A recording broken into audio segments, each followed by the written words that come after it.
Wedding scams are more common than you'd think. I've personally worked with a few different couples who have unfortunately fallen for wedding scams, and a photographer friend of mine even had their entire business identity stolen and used to create a scamming operation. As someone who's been in the wedding service business for several years and served over 50 weddings, here's my guide to avoiding wedding scams. To avoid wedding scams, first we need to understand how they work. Obviously, this is a continually changing landscape, but there are three main types of scams, which are stolen business identity operations, fake businesses, and negligent vendors. Stolen business identity operations basically recreate either a website or social media profile of a legitimate business and then collect deposits from couples who think they are booking the legitimate wedding vendor. These deposits can range from a few hundred to a few $1,000s, and typically after you pay that deposit to the scammer, they'll disappear and ignore any contact you try to make with them. Fake businesses operate under a similar principle to the stolen business identity, except that they don't try to fully impersonate another business. Usually they'll offer really good prices that might seem too good to be true, which it often is. They make money the same way as the previous scam by collecting a deposit, then ghosting you. Finally, negligent vendors are usually not premeditated scams, but can often leave you in a similar situation to you being scammed by a seasoned scammer, and in some cases it can be even worse. Most of the time, this happens with vendors that have a deliverable that comes after the wedding, like the photos from a photographer or a wedding film from a videographer. In a lot of cases, they follow through with a large portion of their services and are there on your wedding day doing the job you paid for, but then months or even years will pass and you won't get your final product from them, whether that be photos, a film, or something else. In milder cases, they'll have possibly legitimate excuses like their health or a family situation for why they haven't delivered on their promises, but in more severe cases, they'll completely ghost you, leaving you in a situation where you can't even find a last-minute vendor replacement like you often can when you get scammed by a more traditional scammer. Hopefully, just knowing how wedding scams work will help you avoid them in the first place, but to make sure you don't fall for any of them, here are 6 key strategies to use to verify the legitimacy and reliability of any wedding vendor business. Number 1, talk to them on the phone. Most scammers will want to make quick and easy money, so they won't want to take the time and effort necessary to get on a call with you. They'll probably want to stick to email communication for the most part. This will be especially true if they are a business impersonation scammer, since their voice most likely won't match the person they are trying to impersonate. However, be aware that just because you got them on the phone does not mean they aren't a scammer. Use this call to ask specific questions about what they do. If you get the feeling that they don't know a lot about their industry, it's very likely that they're a scammer.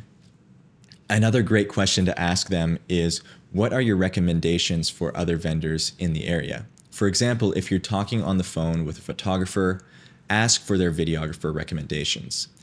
If they can't think of any on the spot, that's a bad sign, since a real wedding photographer will probably have worked with a ton of videographers in their career and be able to recommend some great ones to you.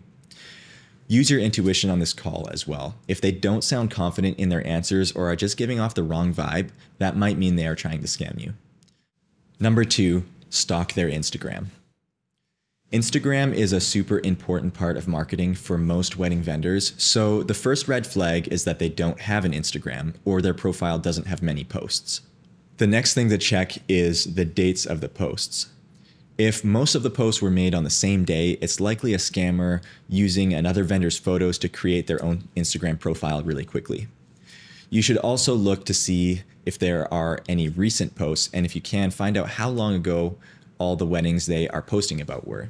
If you start noticing that there is no content from weddings in the most recent wedding season, this can be a sign of a negligent vendor. Then make sure they are tagging relevant people and businesses.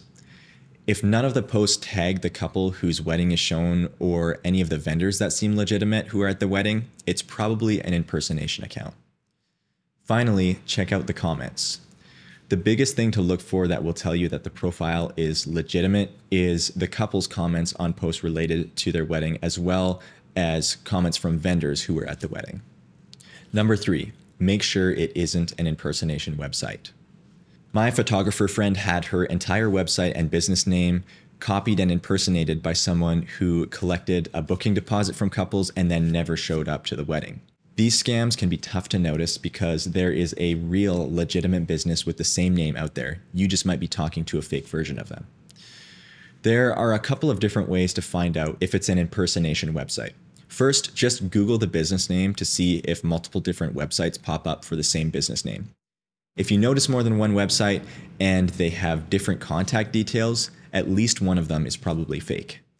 Next, search for the vendor on Instagram and use the tips from the previous step to make sure their Instagram profile is legit. Then click on the link in the bio and see if it takes you to the same website you were on. The website the Instagram profile is linked to is most likely to be legit as long as you followed the previous steps to make sure the Instagram profile is legit. Finally, contact them and ask to talk on the phone like we talked about at the beginning. Number 4, ask other vendors if they've heard of or worked with this vendor. This won't help you with impersonation scams, but if none of the other vendors have heard about this vendor you're talking to, it can really mean only 2 things. 1, they are new to the market, or 2, they are a scam. Other vendors may also be able to warn you of negligent vendors. Word gets around quickly in the wedding community, so chances are, if they've heard about the vendor, they can probably tell you what their reputation is like. Number 5, high-pressure sales tactics are a red flag.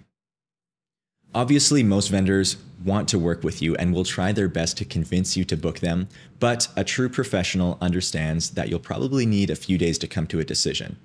A scammer, on the other hand, wants your money as soon as possible because the longer you think about it, the more likely you are to find out that it's a scam. Stand your ground and watch out for things like them telling you that the price will go up or the discount will no longer be valid after the call or after a short period of time, like the end of the day. Don't feel bad turning down these kinds of offers because even if they do end up being a legitimate vendor, you probably don't want to work with someone who operates their business like that anyways. Number 6, look for negligence. Negligent vendors are some of the toughest scams to recognize. There's a good chance that you won't have a second thought about them until months after your wedding. Even though it's tougher to recognize, here's a pretty solid strategy to follow. Check out their Instagram, but specifically look at their most recent posts. What you want to look for is the time between someone's actual wedding date and when the vendor posted the first photos or videos that are not just a sneak peek. Obviously, this depends on the vendor's policy, but this typically ranges from a few weeks to about 6 months. Also, make sure their most recent posts are from weddings in the most recent wedding season. If the posts are from weddings a year and a half ago, this isn't a great sign. Keep in mind that vendors can be busy and not always have time to keep up with their Instagram, but a significant lack of new content that lasts longer than 6 to 9 months means that they're either not booking new weddings or have stopped working on the weddings they have already booked. If you're still unsure, just message a few brides that the vendor tagged in their posts and ask how their experience was. This is a great way to get an unfiltered review about any vendor, and they'll certainly tell you if they feel like they've been scammed. Number 7, hire a wedding planner. I understand that not everyone has the budget to hire a wedding planner, but if it's financially attainable for you, I would highly recommend it for a number of reasons, one of which is to avoid wedding scams. Planners know so many vendors in the area and can recommend the best ones who they know will do a fantastic job every time. Even if you decide to select your own vendors that aren't on their preferred vendor list, they'll probably be able to tell you about that specific vendor and confirm whether or not it's a scam for you. Stay in contact with your vendors after you book them. Obviously, it's a bad day when you find out that you've booked a scam as one of your wedding vendors, but the day is way worse when it's the day of your wedding. This happened to one of my recent clients. They found out that the company they had booked to do their decor and florals was a scam the evening before their wedding. This left them in a really bad situation because there wasn't even time to find another vendor to replace them before the wedding happened. To save yourself from that situation, I would encourage you to contact all of your vendors a few days to a few weeks after you book them. A scammer has no incentive to respond if they've already collected the deposit, so the first contact attempt you make after booking is typically when you find out it was a scam. If you're not sure how to approach it, just send a text or an email with a simple question. A legitimate vendor should answer your questions within a reasonable amount of time. I'd also recommend connecting with each of your vendors about 1 to 2 months before your wedding. Ask if they are able to meet and discuss the details of the wedding day and some questions that you have. Meeting up in person or on a Zoom call a few months before the wedding will give you a ton of peace of mind that they aren't trying to scam you. And it's also just a great practice to make sure that all your vendors are on the same page about all of the wedding day details. As a videographer or photographer, I take the responsibility of capturing your wedding very seriously. My worst nightmare is somehow forgetting someone's wedding date despite having it written down with alerts and alarms in literally 3 to 5 different places. So it makes me really mad when I hear that there are people out there taking advantage of couples on the most important day of their life just to make a quick buck. If you do choose me as one of your vendors, I'm always happy to be someone you can bounce vendor names off of or ask for recommendations.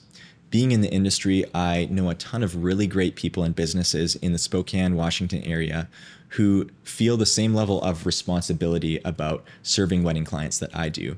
And I'd be happy to connect you with that network so you can have confidence that your wedding day will go as smoothly as possible.